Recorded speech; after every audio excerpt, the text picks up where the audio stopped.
right now I'm wondering how I'm going to get this play wagon to the stage. Hark! The castle now appeareth in view. I shall climb this tree for a better look.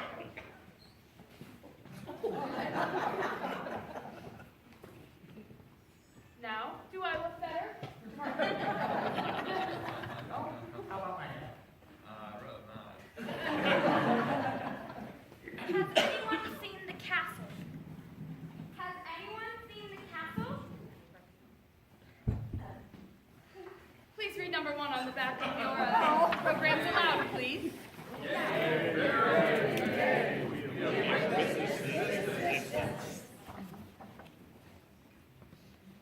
Now, let's try it for real.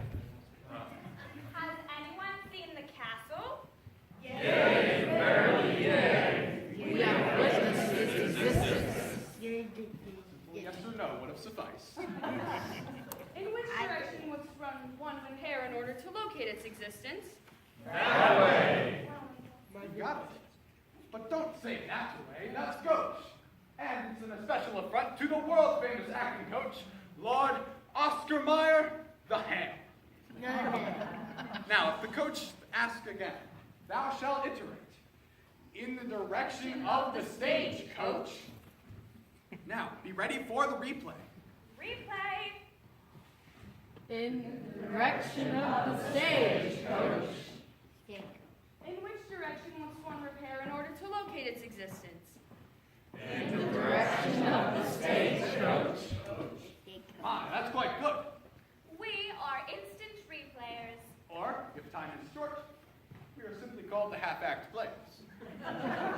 We can do any half-act play you desire. Or we can put two half acts together and make a real act of ourselves. Act not what you can do for the king can do for you. Act what you can do for the king. All the world was stage, and all the men and women merely players. The play is the thing wherein I'll catch the conscience of the king. Now, that's acting. No, that's Shakespeare. Well then, give us acting. Yes, well, for acting we must have remuneration. Remuneration? Remuneration is the Latin word for 3 farthings. You want to be paid to act? That's right. Outside of politicians, we are the best actors money can buy. And for 3 farthings, we will do a complete play. Perhaps the Iliad, the Divine Comedy, the Canterbury Tales, or even the condensed version of the Bible, with all the long words left out, of course. Good.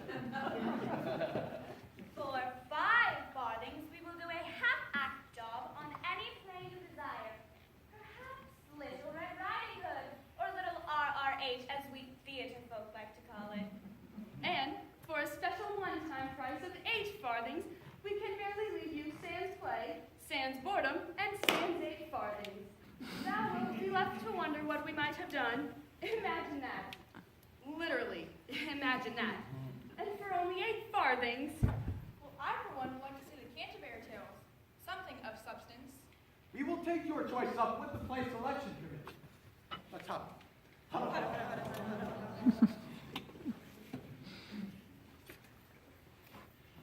truly worthy selection of a play, but we will not do it. We prefer Little RRH. Why wilt thou not form the play of our choice? 'Tis not ready.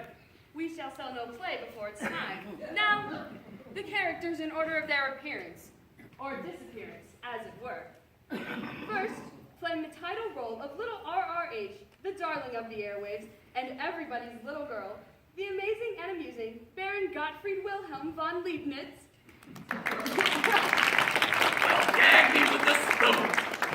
Next, the wolf, as portrayed by England's finest, and also an actress of no mean degree, the renowned and late Winifred of Wickham, 1324 to 1404, this very evening staging a long-awaited comeback. Oh, could you view the melody of every grace and harmony of her face, you'd shed a tear, seeing more music in her bright eye than now you hear.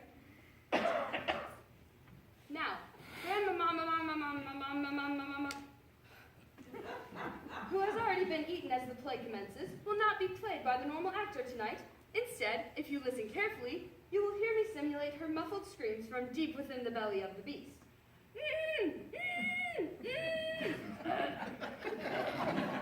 Now, the woodman, whose lines are relatively simple and few, will be played by none other than the jester. To be a woodsman is a noble profession, and biblical also. Biblical? Yes, hast thou not heard of the Acts of the Apostles? Well, that's what Reader's Digest used in cutting down the Bible. Now, on with the play. We will need assistance from the audience. Those of you who are over 40, please raise your hands. Good. Keep them up. Now, those who are under 40, and those who lied about not being over 40, raise your hands. Thank you very much. I'm going to need volunteers for the woods. Thank you all, thank you. Now, when little RRH walks through the woods, raise your little limbs and leaf them there. Get it? Leaf them there. Is there no end to my cleverness? Now, the wind was blowing. Please, swallow what's in your mouth. Take a little sip of water. Go on.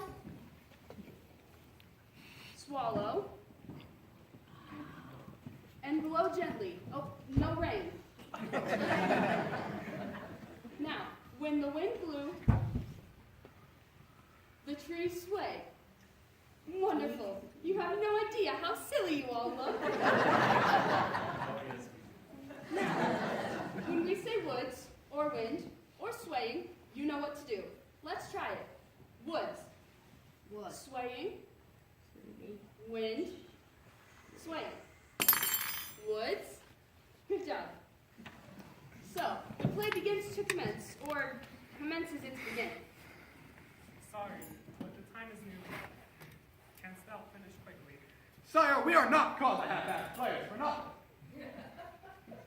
If by the time it stands with the hourglass, and falling indicating my 3-minute age of sun, may the lips of the oxen, the breath of the dragon, and the horns of the newt pursue me into Mother Earth, gently or not so gently, draws me one again to her bosom.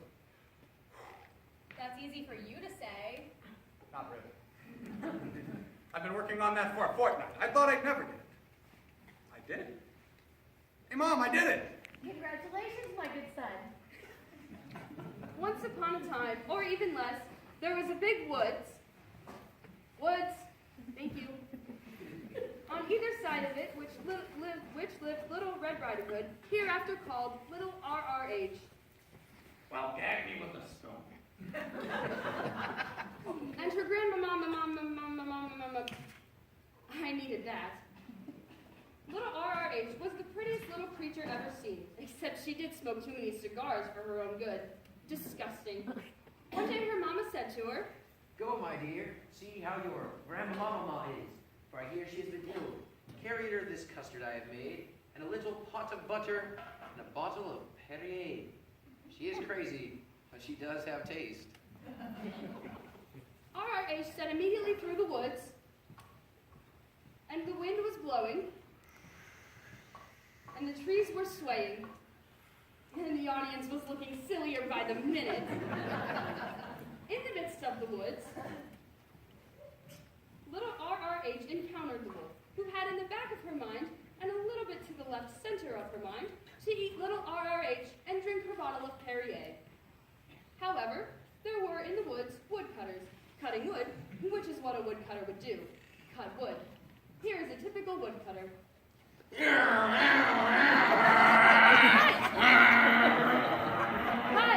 I am cutting! No, cut! I am cutting! Oh. Since the wolf realizes the implausibility of clandestinely consuming RRH and her bottle of Perrier in front of those noisy woodcutters, she decides to suddenly engage RRH in a conversation to determine her destination. Hi there, kid. Hi there, Mr. Wolf. She was always a polite if stupid kid.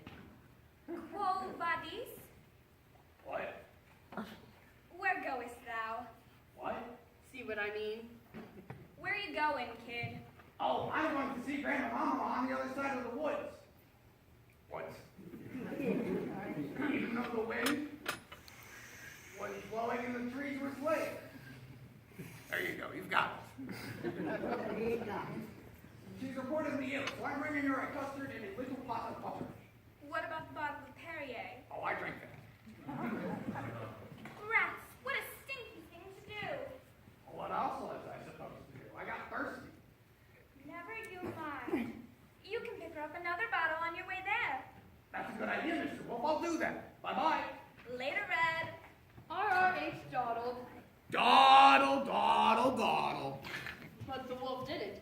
Consequently, she reached Grandmamama's house first, consumed the old lady, Nom, nom, nom! and hopped into her bed.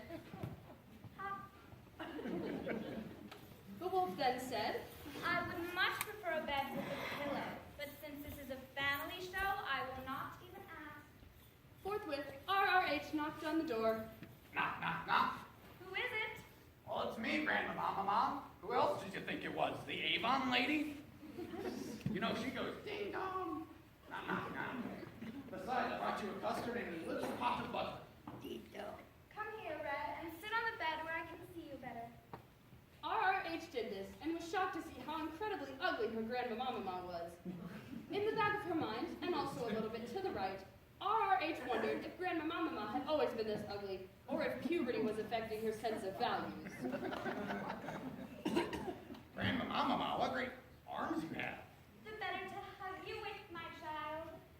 Grandmama, what great legs you have. Thank you, sweetie. The better to run with, my child.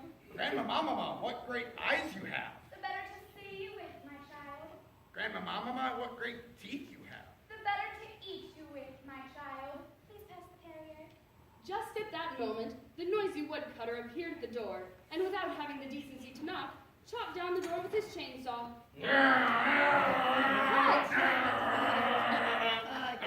I am cutting! Thank you, Macho Minnie. Judging from the screams coming from the belly of the wolf, I would think that she'd swallowed your old Grandmama whole. Can you cut her loose?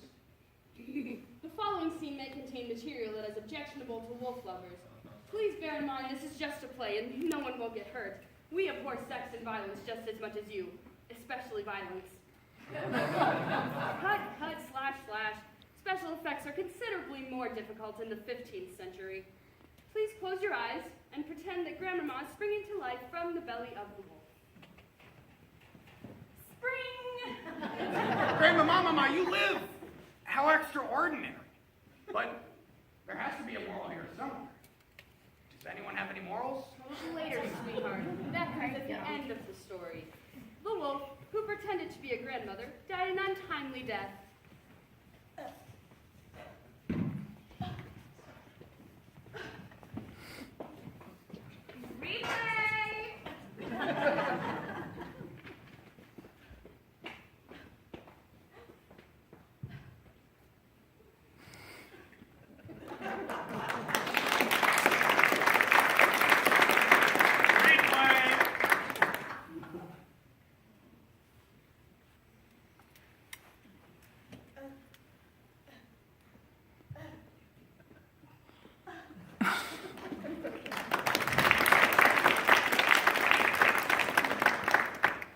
The audience, who pretended to be trees, good job, prospered throughout the new year. Their houses were warm, their babies were fat, their cattle were lowing, and their grades were above average.